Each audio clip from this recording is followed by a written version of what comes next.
All right, guys, this is the beginning of chapter 2 of The Barren Grounds by David A. Robertson. Okay, we have met Morgan and Eli. They are two kids living in the foster system. They are living in Winnipeg right now with their foster parents, James and Katie. We have also learned a bit about them. We have learned that Morgan has lived in 7 different foster homes.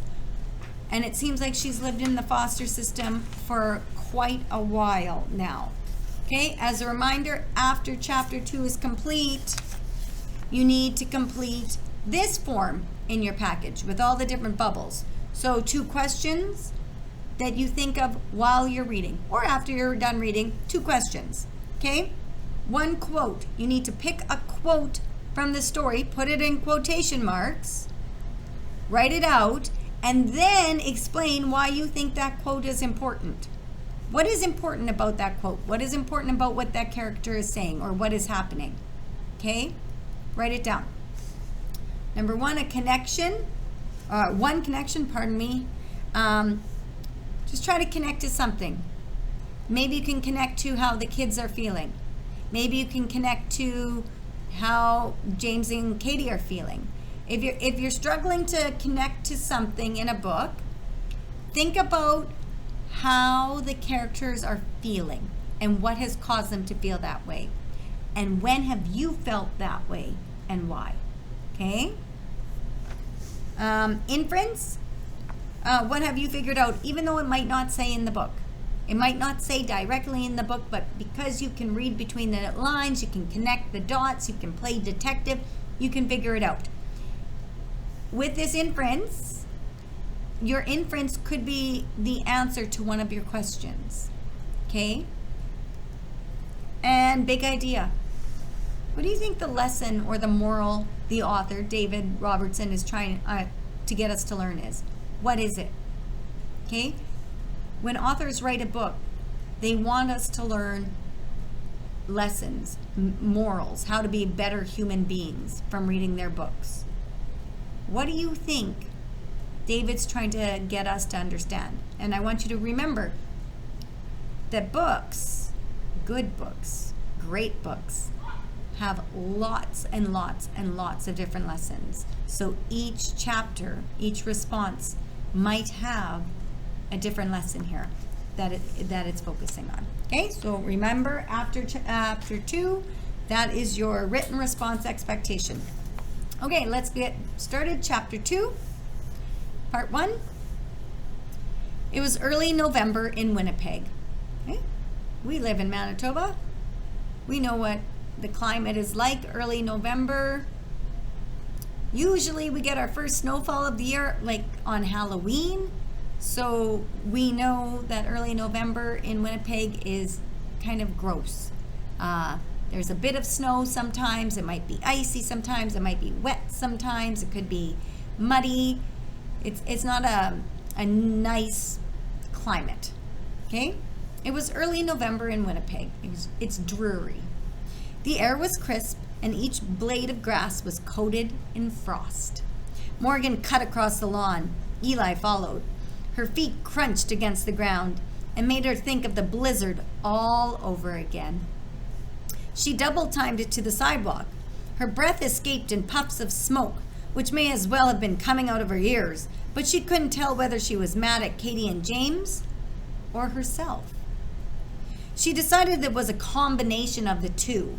She let out a loud grunt. "Why are you angry all the time?" Eli asked. Morgan glared at him for a second, and Eli recoiled as if he'd been punched in the stomach. They kept marching towards school.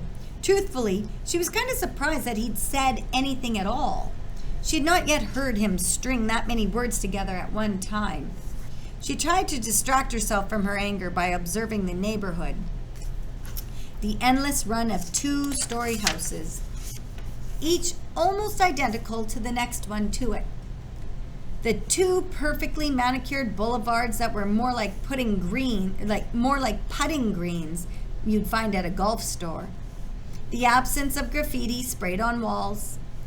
There were white picket fences basketball hoops attached to garages, even some Christmas decorations. They passed a couple of people walking dogs, all of them some form of doodle, labradoodle, or golden. The people nodded and smiled at Morgan and Eli, but Morgan just looked away.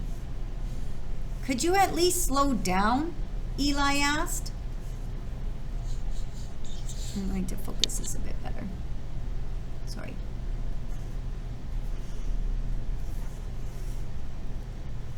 He was struggling to keep up. His drawing pad kept slipping from under his arm, and every time it did, it slowed him down further. Morgan breathed out deliberately and waited for him to catch up. "I'm not angry all the time. I'm angry now." You can't just say that," Morgan continued, cutting him off. "You can't ask, 'Why are you angry all the time?' when I'm just angry now. That's like saying a clown's happy all the time when their smile is just like painted on." "That doesn't make any sense," he said. "Well, I'm not angry all the time, so hopefully that makes sense," she said. "You're angry at home, and when we walk to school, and at school," he said. "How would you know if I'm angry at school? I've seen you at school, and you look the same way you do now. You're just quieter about it." Morgan crossed her arms and sped up. He could just walk faster with his stupid drawing pad. "Stop watching me at school. That's weird. Especially because you're in 7th grade and I'm in 8th grade. There are rules." "What rules?" he asked. "Just rules, that's all." Morgan watched Eli too, though. He sat in the corner of the gym during lunch, on the floor, even though tables were set up. Every lunch hour, separate from everybody, his drawing pad balanced perfectly on his lap, scribbling away at whatever he liked to draw.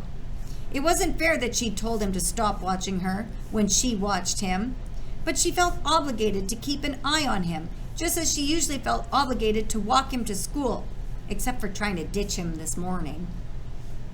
He'd been around for only a week, but she felt like she knew him better than that. He reminded her of herself when she was younger, at a new house, before new houses became part of her life. The irony was that while Morgan watched Eli draw, sitting by himself in a corner of the gym, she'd be sitting by herself at a corner of a table. "I'm not angry at school. I'm shy at school, okay?" she said. "There's a difference." Eli shrugged. "Why are you shy at school then?" "Because I don't like talking to anybody, and I don't think anybody likes talking to me. We have an unspoken agreement to avoid each other, me and everybody else." "If you don't talk to anybody, then how do you know if they don't like talking to you?" "I'd like you better when you didn't talk," Morgan said. "Plus, you're not exactly a chatterbox at school yourself, or anywhere for that matter." For a while, they just kept walking. Okay, we're going to end that for chapter 2, part 1, and we'll make a video for part 2.